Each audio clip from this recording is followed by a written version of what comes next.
नमस्कार प्यारे साथियों, प्यारे दोस्तों, प्यारे विद्यार्थियों, सभी का एक बार फिर से आपके अपने परिवार राजस्थान एग्जाम्स RWM में हार्दिक स्वागत, हार्दिक अभिनंदन। तो कैसे हैं आप सब? आशा करता हूं कि आप सब स्वस्थ होंगे, मस्त होंगे और जबरदस्त तरीके से अपनी तैयारी कर रहे होंगे। जैसा कि आप मेरे पीछे देख पा रहे हैं, Rajasthan CET 2026 senior secondary level. कौन सा लेवल? Senior secondary level. अभी हम ग्रेजुएशन की बात नहीं कर रहे हैं। अंतिम 90 दिन की रणनीति, क्या पढ़ना है और क्या छोड़ना है, यानी ये लास्ट के जो 90 दिन बचे हैं, इनमें आपको क्या स्ट्रेटजी अपनानी है जिससे आप एग्जाम क्लियर कर सको और आपका जो लक्ष्य है, आपका जो टारगेट है कि ये CET का 12th वाला जो लेवल है वो क्लियर हो जाए। आज हम उस पर चर्चा करने के लिए आपसे जुड़े हैं। तो सेशन को शेयर कर दीजिए और ज्यादा से ज्यादा ग्रुप में इसे भेज दीजिए, जिससे प्रत्येक बच्चा जो एक असमंजस की स्थिति में ये सोच रहा है कि अब की बार CET में 40% नंबर लाना भी है और नेगेटिव मार्किंग भी है, तो क्या मुझे ऐसा करना होगा, क्या मुझे पढ़ना होगा, क्या मुझे छोड़ना होगा जिससे मैं CET क्लियर कर सकूं। देखिए, 90 दिन लास्ट, आपके पास 90 दिन बच रहे हैं और इस 90 दिन में आपको 14 तो विषय हैं और 23 लाख प्लस प्रतियोगी, यानी आपको खूब अच्छे से पता है टोटल 23.56 लाख फॉर्म सबमिट हुए हैं। किस में? 10+2 CET लेवल में। यानी कहीं ना कहीं कंपटीशन बहुत ज्यादा टफ है, बहुत ज्यादा कड़ा है। तो आप केवल रटंत विद्या, या एक कहते हैं ना जो हम बचपन से सुनते आए, कड़ी मेहनत करो सफलता अवश्य मिलेगी। कड़ी मेहनत तो करनी पड़ेगी, पर कड़ी मेहनत के साथ साथ कुछ स्मार्ट अप्रोचेज हमें लगानी पड़ेंगी। कई बार लड़ाई पीछे हटके भी जीती जा सकती थी, ये हमें समझना पड़ेगा। तो आइए देखते हैं क्या क्या हम स्ट्रेटजी अपना सकते हैं। सबसे पहली बात करें तो कुल फॉर्म की यदि हम बात करें तो 23 से 30 लाख, यानी कि हमारा एक तो लेवल है 12th लेवल और एक है ग्रेजुएशन लेवल। 12th लेवल की जो फॉर्म भरने की लास्ट डेट थी वो निकल चुकी है और उसके अंतर्गत 23.5 लाख फॉर्म सबमिट हो चुके हैं। ग्रेजुएशन के अभी भी फॉर्म चल रहे हैं। तो सबसे पहली चीज, घबराएं नहीं। चतुश्रेणी और अन्य छोटी परीक्षाओं में भी इतने ही फॉर्म आते हैं, भीड़ सिर्फ किस्मत आजमाने आई है। यानी आप ये संख्या देखकर ना घबराएं कि 23.5 लाख फॉर्म है, क्या इसमें मेरा नंबर आएगा या नहीं आएगा। आज का जो युवा है बेरोजगारी की मार इतना अत्यधिक सहन कर रहा है कि एक छोटी से छोटी वैकेंसी भी आ जाए तो बड़ी बड़ी डिग्रीधारी बच्चे भी उसका फॉर्म भर देते हैं। तो पहली शर्त यही है कि आपको इस संख्या से घबराना नहीं है। नंबर 2, नॉन सीरियस उम्मीदवार, यानी फॉर्म तो भर रहे हैं लेकिन उनमें से कितने उम्मीदवार, कितने कैंडिडेट हैं जो इस एग्जाम का महत्व समझ रहे हैं। यानी कि 12th पास आउट जो बच्चे हैं, 12th पास आउट जो बच्चे हैं, उन सब ने तो ये फॉर्म भरा ही है, उन सब ने तो ये फॉर्म भरा है। पर क्या आप ये नहीं मानते कि इसमें वो बच्चे भी हैं जिन्होंने ग्रेजुएशन कंप्लीट कर रखा है? क्या उन्होंने सीनियर वाला फॉर्म नहीं भरा होगा? उन्होंने भी सीनियर वाला फॉर्म भरा होगा।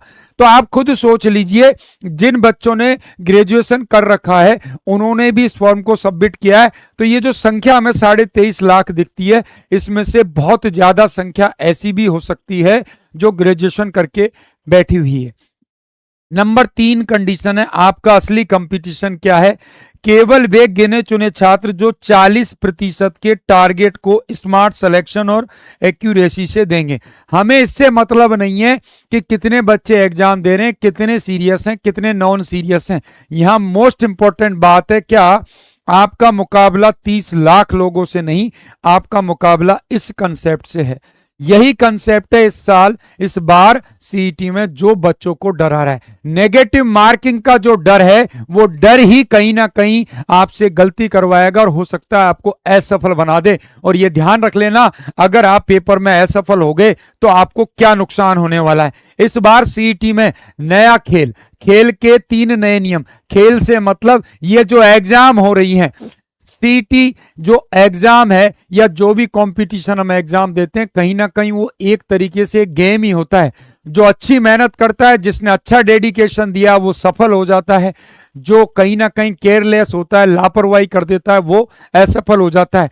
पहली शर्त ये कि अब की बार जो सीईटी होगा उसकी वैधता कितने साल की होगी? 3 साल की वैधता होगी। यानी एक बार आप केवल 40% नंबर पार कर लीजिए, 40% का जो टारगेट है उसको अचीव कर लीजिए। इन फ्यूचर में चाहे वो पुलिस की एग्जाम हो, चाहे ग्राम सेवक हो, चाहे पटवारी हो, चाहे महिला पर्यवेक्षक हो, चाहे एलडीसी हो, चाहे चतुश्रेणी कर्मचारी, कोई भी एग्जाम जो 3 साल के अंदर निकल रही है, उन सब के लिए आप वैलिड हो जाते हो। नंबर 2, अब की बार 1/3 नेगेटिव मार्किंग। पिछली 2 सीईटी जो आयोजित हुई हैं उनमें कोई नेगेटिव मार्किंग नहीं थी, तो अब की बार आपको इस बात का विशेष रूप से ध्यान रखना है कि नेगेटिव मार्किंग है। और यह सबसे बड़ा बदलाव है, अब तुक्केबाजी में आप सीईटी पास नहीं कर पाओगे। पिछली सीईटी का जो रिजल्ट था वो यही रहा कि तुक्के में भी बच्चे क्या हो गए? पास हो गए। तो इस बार स्कोर जो होगा सीधा नीचे गिरेगा। जो मेहनत कर रहा है, जो अपने माँ बाप के सपनों को पूरा करने के लिए दृढ़ समर्पित होकर पढ़ाई कर रहा है, वही बच्चा जाएगा। यानी एक्यूरेसी, सटीकता ही आपको सफलता दिलाएगी। और ये 5वां विकल्प, ये और एक समस्या आ गई है कि हमें नेगेटिव मार्किंग तो लानी ही लानी है। आजकल आरएसएस बोर्ड ले लो, चाहे आरपीएससी बोर्ड ले लो, दोनों बोर्डों ने एक नियम लागू कर दिया है, अगर आप कोई प्रश्न नहीं कर रहे हो, अगर आप कोई प्रश्न नहीं कर रहे हो तो आपको 5वां विकल्प भरना पड़ेगा। यदि आपने 10 प्रश्नों का गोला नहीं भरा, 10 प्रश्नों का गोला नहीं भरा, तो 1/3 नेगेटिव मार्किंग आपकी हो जाती है।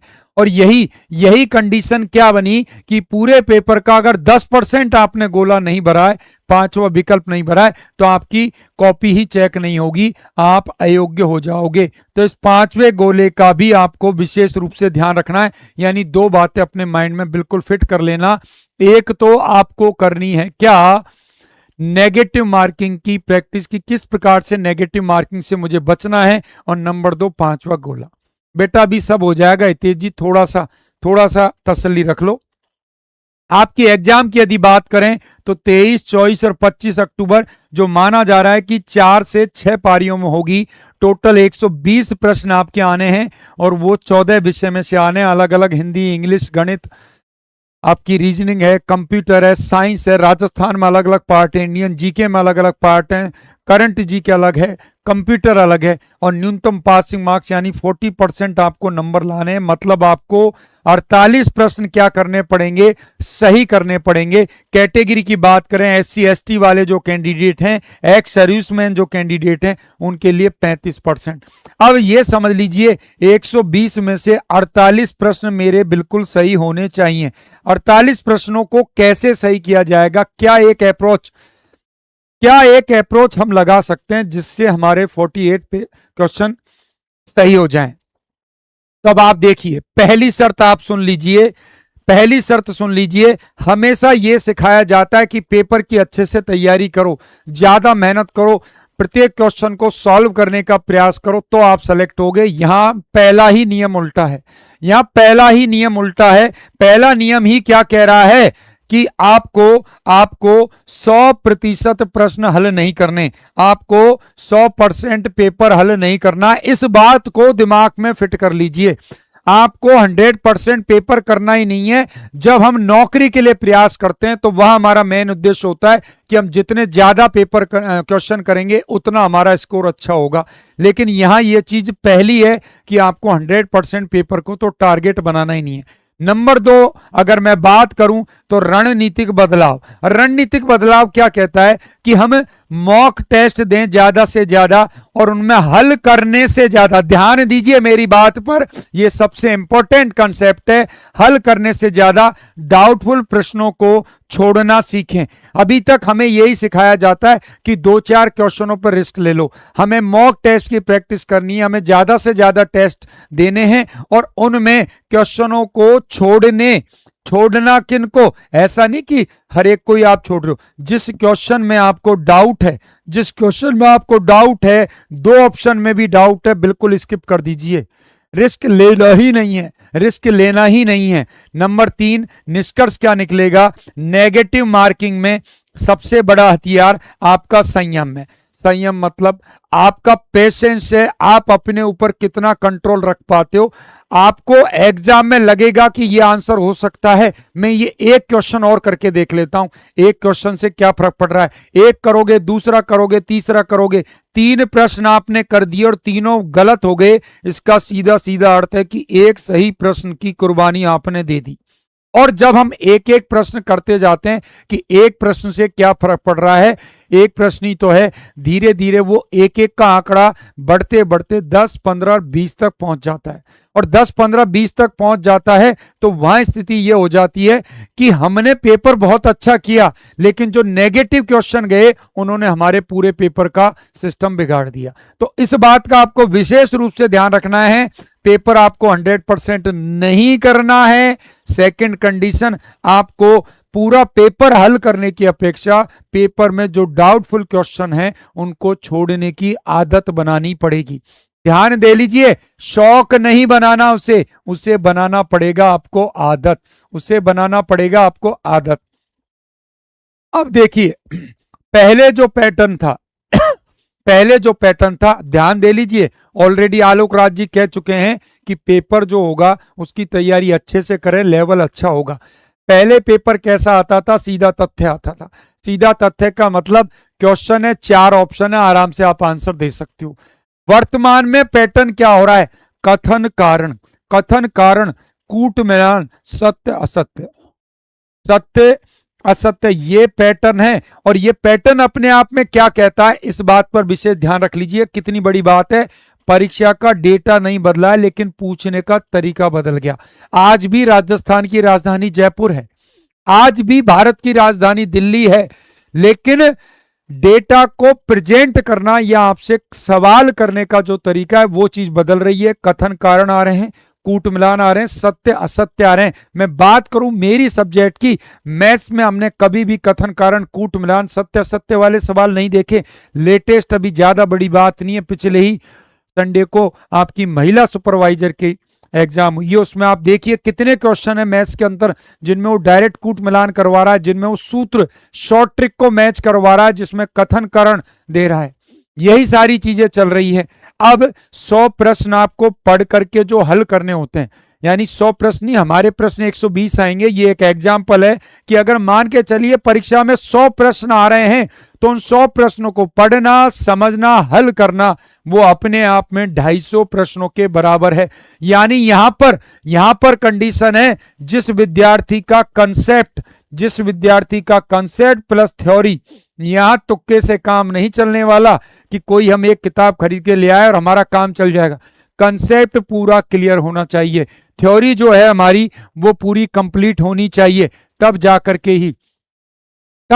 के ही हम यूं मान के चलिए कथन कारण वाले सवाल, कूट मिलान वाले सवाल, या कह सकते हैं कि सत्य असत्य कथनों को सॉल्व कर पाएंगे।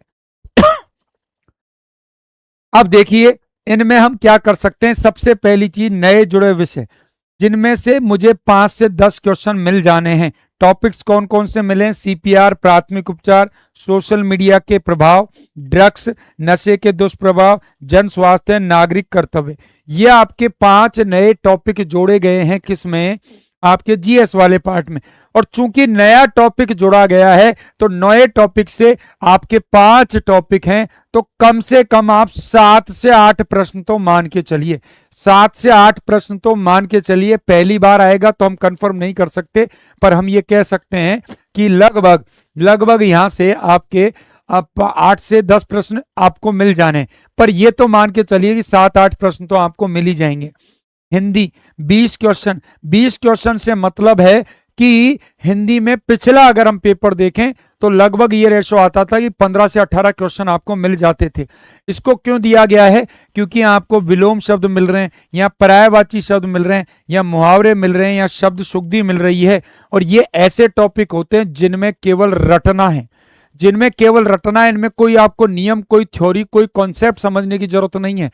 आपको केवल यह ध्यान रखना है कि विलोम शब्द मिलेगा, पर्यायवाची मिलेगी, मुहावरे मिलेंगे, शब्द शुद्धि मिलेगी, तो मुझे इनको रटना है, मुझे इनमें ज्यादा दिमाग नहीं लगाना।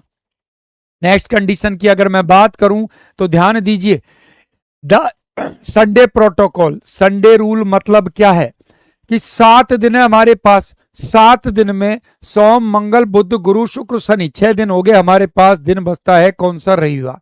रविवार को नया पढ़ना पूर्णतः वर्जित है। इट मींस 6 दिन आप जो भी पढ़ रहे हो वो तो पढ़ ही रहे हो, लेकिन संडे को कोई भी नई चीज नहीं पढ़नी है। आपको करना क्या है? सोमवार से शनिवार तक जो पढ़ा सिर्फ उसी का रिवीजन करना है। फिर आपको क्या करना है? मूल्यांकन। 6 दिन आपने पढ़ा, उसका मूल्यांकन आप किस प्रकार से कर सकते हो? तो उसके लिए या तो एक फुल लेंथ टेस्ट लीजिए या टॉपिक वाइज मॉक टेस्ट अनिवार्य कंपलसरी कर लीजिए कि हर संडे को हमें एक टेस्ट देना है। और बिल्कुल आप चिंता ना करिए, 2 अगस्त से हर संडे आपको एक मॉक टेस्ट मिलना प्रारंभ हो जाएगा RWA ऐप पर। इस पर आपको एक मॉक मिलना प्रारंभ हो जाएगा। रिफ्रेश से मतलब क्या है? 10 घंटे की जगह 7-8 घंटे पढ़ें और दिमाग को क्या रखें? शांत रखें। अपने ऊपर किसी भी प्रकार का प्रेशर ना आने दें, क्योंकि प्रेशर ही आपसे गलतियां करवाता है। 12-12 घंटे 15-15 घंटे पढ़ने की आवश्यकता नहीं है, क्योंकि ऑलरेडी बोल चुके हैं 100% पेपर नहीं करना। मुझे 40% नंबर लाने हैं, वो 40% नंबर लाने से मैं क्लियर कर जाऊंगा सीईटी को। मुझे वो जॉब नहीं दे रहा, वो मुझे क्या कह रहा है कि इस पेपर को पास करो फिर हम आपको आगे जॉब देंगे। तो यहां 60% का टारगेट नहीं बनाना, यहां 80 का टारगेट नहीं बनाना, यहां तो केवल टारगेट है कि 40% किस प्रकार से आएंगे। 40% किस प्रकार से आएंगे उसकी अगर हम बात करें तो देखिए कंडीशन क्या है। सुबह जब उठे इसका मतलब यह हुआ कि आपका माइंड बिल्कुल फ्रेश है, एकदम परफेक्ट ताजा आप नींद लेकर उठे हो। तो 5 घंटे का टारगेट है भैया आपके पास। 7 बजे से लेकर 12 बजे तक लगभग सुबह 6 बजे आप उठिए, अपने नैतिक नित्यक्रम के जो कार्य हैं उनको कीजिए। 7 से 12 ध्यान दे लीजिए। फोकस क्या है? सबसे कठिन और महत्वपूर्ण विषय जीके और थ्योरी। जीके को सबसे कठिन क्यों बोला जा रहा है? जीके तो बहुत सरल है, जीके में तो याद ही करना है, लेकिन जीके का सिलेबस जो है वो बहुत बड़ा सिलेबस है। आप देखिए, Rajasthan culture, Rajasthan geography, Rajasthan history, Rajasthan polity, इसी प्रकार उधर आप जाओगे तो इंडियन हिस्ट्री है, इंडियन पॉलिटी है, ज्योग्राफी है, इकोनॉमिक्स है, बहुत सारा ब्रॉड एरिया है। कंप्यूटर आपका अलग से, साइंस आपका अलग से है। तो कहीं ना कहीं आपको इसको सबसे ज्यादा टाइम देना है। बिना टेबल से उठे हाई फोकस के साथ पढ़े। देखो बेटा, लापरवाही कर रहे हो तो अभी आपके 23.5 लाख फॉर्म आए और ये बच्चे 3 साल के लिए वैलिड है। 3 साल तक जितनी भी वैकेंसी आएंगी उन सबको ये देंगे। आप सोच लीजिए, अगर आप बाई चांस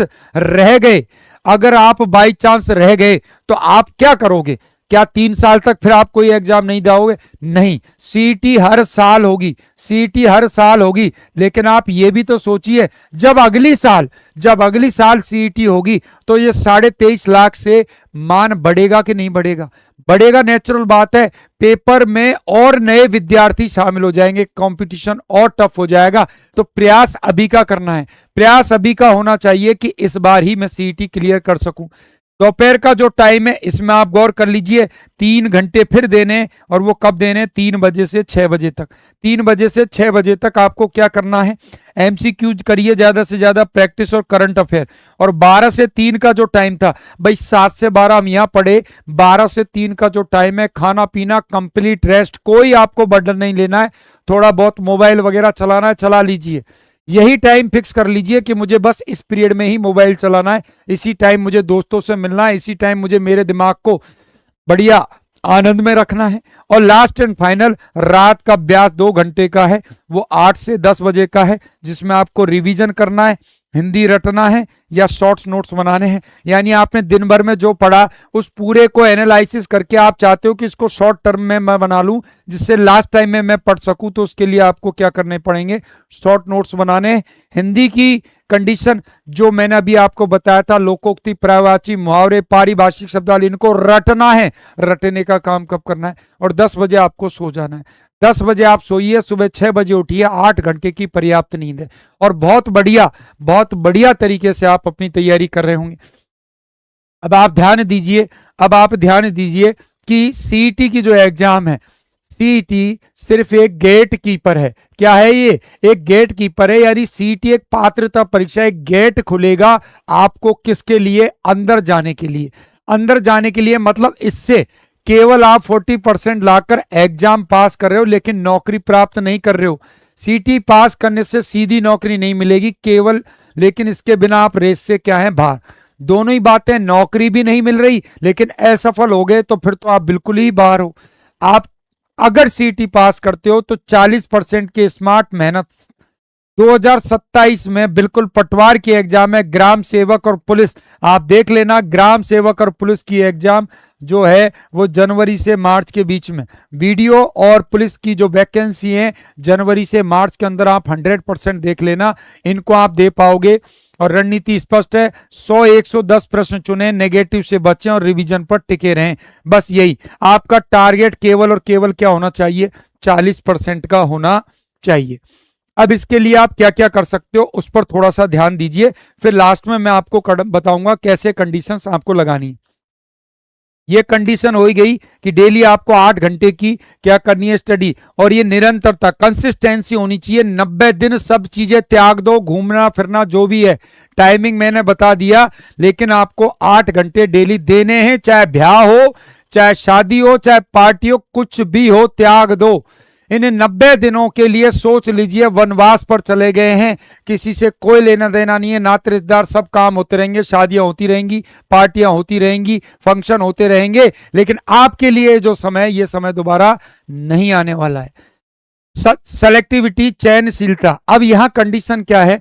मेरे पास 14 विषय हैं, टोटल 14 विषय, इनकी मैं थोड़ी सी लास्ट में आपसे चर्चा करूंगा। इनमें से आपको सेलेक्ट करना है कि किन चीजों पर हम ज्यादा जोर दें। तो देखो, जीके में मैंने ऑलरेडी बता दिया, कंसेप्ट आपको समझना है लेकिन इजीली रट करके आप चीजों को याद कर सकते हो। हिंदी, करंट अफेयर्स, यानी जीके जो है सबसे ज्यादा वेटेज लेके जा रही है। क्यों जा रही है? क्योंकि सीईटी का फॉर्म ऐसा नहीं है कि राजस्थान के ही बच्चे भर रहे हैं, राजस्थान के बाहर के बच्चे भी सीईटी का फॉर्म भर रहे होंगे। और चूंकि हमें राजस्थान के बच्चों को ज्यादा वेटेज देना है तो निश्चित बात है कि राजस्थान जीके जो होगी उसका वेटेज क्या होगा? ज्यादा होगा। और मैंने शुरुआत में बता दिया कि एक्यूरेसी, इस पर सबसे ज्यादा आपको काम करना है कि नेगेटिव मार्किंग के जाल से आपको बचना है और 5वां गोला अनिवार्य रूप से भरना है। तो इसकी प्रैक्टिस आपको ज्यादा से ज्यादा करनी है और वो मॉक के द्वारा होगी। अब हम बात करें कि क्या हम कर सकते हैं। तो देखिए, टोटल 120 प्रश्न आने हैं, उनमें से हमें 40% लाना है, यानी कि 48 प्रश्न हमें सही करने हैं। और जो ST SC के बच्चे हैं उनको 35% लाना है, यानी उनको 42 प्रश्न करने हैं। अब मैं बात करूं कि भाई किस प्रकार से मैं 48 और 42 प्रश्न ला सकता हूं। तो देखिए, हर बच्चे का एक पक्ष कमजोर होता है और एक पक्ष होता है मजबूत। क्या कहना चाह रहा हूं मैं? हर बच्चे का एक पक्ष कमजोर होता है, एक पक्ष मजबूत होता है। टोटल 120 प्रश्न आने हैं और विषय हैं हमारे पास 14 हैं। तो मैं ये कह सकता हूं कि प्रत्येक विषय में से, हर विषय में से यहां पर आपको हर विषय में से लगभग 8 से 10 प्रश्न आपको मिल जाने। कम ज्यादा रेशो हो सकता है, बाकी 8 से 10 प्रश्न आपको हर एक सब्जेक्ट में से मिल जाने। 8 से 10 प्रश्न मिलते हैं। तो देखिए, दो तरीके के हमारे पास बच्चे नॉर्मली होते हैं। कुछ बच्चे हैं जो आर्ट साइड से होंगे और कुछ बच्चे हैं जो साइंस मैथ साइड या बायो से होंगे, और कुछ बच्चे होंगे जी कॉमर्स साइड से। अब सीधी सी बात है, जो बच्चे आर्ट साइड से हैं उनका जीएस जो होता है वो मजबूत होता है। तो यानी कमजोर जो पक्ष है उनके लिए, जो आर्ट्स वाले बच्चे हैं उनके लिए कमजोर पक्ष होगा क्या कि मैथ में उन्हें प्रॉब्लम आती है, उन्हें इंग्लिश में प्रॉब्लम आती है। तो देखो सीधा सा एक नियम है, सीधा सा एक नियम है, अगर आपकी मैथ और इंग्लिश कमजोर है तो इसमें आपको सुपरमैन बनने की आवश्यकता नहीं है। ये चीजें जब हमें शुरू से प्रॉब्लम कर रही हैं तो इन 90 दिनों में आप इतने परफेक्ट या इतने मैच्योर नहीं होंगे कि आप मैथ इंग्लिश में पूरे सवाल कर सको। हालांकि पूरा प्रयास किया जाता है कि आपको ये चीजें क्लियर करवाया जा सके। तो आपके पास जो ऑप्शन है कि आप जीके, राजस्थान जीके जो है, आप हिंदी जो है उसको रटना प्रयास कीजिए। दोनों में, चाहे आर्ट्स का बच्चा हो चाहे साइंस मैथ का बच्चा हो, एक सब्जेक्ट है कंप्यूटर, एक सब्जेक्ट है कंप्यूटर। कहीं ना कहीं बच्चा इससे डर रहा है। तो कंप्यूटर के लिए राजस्थान में एक एग्जाम होती है RSCIT, राजस्थान में एक एग्जाम होती है RSCIT। इसके जो क्वेश्चन है उनको रट डालिए। क्लियर बोल रहा हूं, RSCIT के जो क्वेश्चन है उनको बिल्कुल रट डालिए, उनसे आपके क्वेश्चन सिंगल बाहर नहीं जाने वाले, ये आप पक्का मान के चलिए। अब दोनों ही प्रकार के जो बच्चे हैं उनके लिए जो नए टॉपिक हैं, जहां मैंने बोला था नए टॉपिक में से कम 7 से 8 प्रश्न आपको मिलने हैं, कम से कम 7 से 8 प्रश्न आपको मिलने हैं, और ये सभी के लिए एक जैसे हैं। क्योंकि ये टॉपिक पहली बार जुड़े हैं तो ये पक्का मानना, कभी भी किसी एग्जाम में कोई परिवर्तन होता है, कोई नया टॉपिक जुड़ता है तो उस टॉपिक के क्वेश्चन सरल आते हैं। तो ये नए टॉपिक हैं, इनके क्वेश्चन सरल आएंगे, और इनके लिए केवल आप YouTube की क्लासें लो। इसके लिए आपको ज्यादा डेप्थ में या ज्यादा थ्योरी में जाने की आवश्यकता नहीं है, केवल YouTube की क्लासें ही पर्याप्त है। तो आर्ट्स वाला बच्चा इधर कमजोर होगा तो मजबूत स्थिति उसकी GIS और GK इनमें हो गई, तो यही कंडीशन आपकी आर्ट्स में। तो जो कमजोर है उसको छोड़ दीजिए, जो आपका पक्ष मजबूत है उस पर ज्यादा से ज्यादा मेहनत कीजिए। यानी 14 विषय हैं, 14 विषय में से आप केवल अपनी 8 विषय चूज कर लीजिए, केवल आप अपनी 8 विषय चूज कर लीजिए कि ये 8 जो सब्जेक्ट हैं, इन 8 सब्जेक्ट में मैं आराम से कर सकता हूं कि मैं हिंदी अच्छे से कर लूंगा, मैं राजस्थान जी के अच्छे से कर लूंगा, मैं इंडियन पॉलिटी अच्छे से कर लूंगा, मैं रीजनिंग अच्छे से कर सकता हूं। भाई मैथ और रीजनिंग दोनों सब्जेक्ट हैं। अब कई बच्चे मानते हैं कि सर मैथ हमें प्रॉब्लम करती है बट रीजनिंग हम कर लेते हैं, तो रीजनिंग की ज्यादा से ज्यादा प्रैक्टिस कीजिए, कोई समस्या नहीं है। मैथ का केवल कंसेप्ट, थ्योरी, सूत्र, जो बेसिक कंसेप्ट वाले सवाल हैं उन पर ज्यादा फोकस कर लीजिए। यही कंडीशन साइंस मैथ वाले बच्चों की है। साइंस मैथ वाले बच्चे, उनका GS कमजोर है, तो उन बच्चों को निश्चित बात है मैथ पर अपनी पकड़ बनानी है, रीजनिंग पर पकड़ बनानी है, क्योंकि उनकी ऑलरेडी इन चीजों पर पकड़ है। इंग्लिश भी उनकी ठीक ठाक होगी। साइंस साइड के हैं तो साइंस में भी कोई वो प्रॉब्लम नहीं है। कंप्यूटर का मैंने बोल ही दिया, तो कुल मिलाकर हमें 48 प्रश्न करने हैं एग्जाम में, तो इतना आप आराम से कर सकते हो। बस यही है कि ज्यादा से ज्यादा मॉक लगाइए, ज्यादा से ज्यादा प्रैक्टिस सेट लगाइए, जिससे आपकी क्या नेगेटिव मार्किंग की आदत, जो आप ज्यादा नेगेटिव कर रहे हो उस पर सुधार हो। 48 प्रश्न करोगे तो कहीं ना कहीं नॉर्मलाइजेशन की अगर स्थिति आती है तो वो प्रॉब्लम कर सकती है। तो इसको थोड़ा सा आपको बढ़ाना है, इसको लगभग 55 से 60 तक करना है। यानी कि मैं कहूंगा कि टोटल 120 प्रश्न आ रहे हैं, उनमें 60 प्रश्नों पर ही सारा खेल है, 60 प्रश्नों पर ही सारा खेल है। और 60 प्रश्न मैंने दोनों पक्षों के बता दिए। आर्ट्स वाले बच्चों को GS पर ज्यादा जोर देना है, जो बच्चे साइंस मैथ वाले हैं वो मैथ पर, रीजनिंग पर, कंप्यूटर, इंग्लिश, साइंस, इन पर ज्यादा जोर दीजिए। आराम से आप 40% पेपर क्या कर रहे होंगे, क्लियर कर रहे होंगे। आ गई बात समझ में? और ज्यादा आपको पढ़ना है नहीं, ऑलरेडी बता दिया। 100% पेपर का प्रयास बिल्कुल भी नहीं करना है। अगर 100% पेपर का प्रयास कर लिया तो निश्चित रूप से आप असफल हो जाओगे। 40% का टारगेट रखिए, आप आराम से इस चीज को क्लियर कर पाओगे। ज्यादा से ज्यादा प्रैक्टिस कीजिए, ज्यादा से ज्यादा मेहनत। और बाकी आप सभी के लिए आपको पता है RWA ने उड़ान सीरीज चला रखी है, उन सीरीज को बिल्कुल प्रॉपर तरीके से देखिए। इस उड़ान सीरीज, ये जो उड़ान सीरीज चल रही है ना, इस उड़ान सीरीज से ही आपका 40% पेपर क्लियर हो जाएगा आराम से।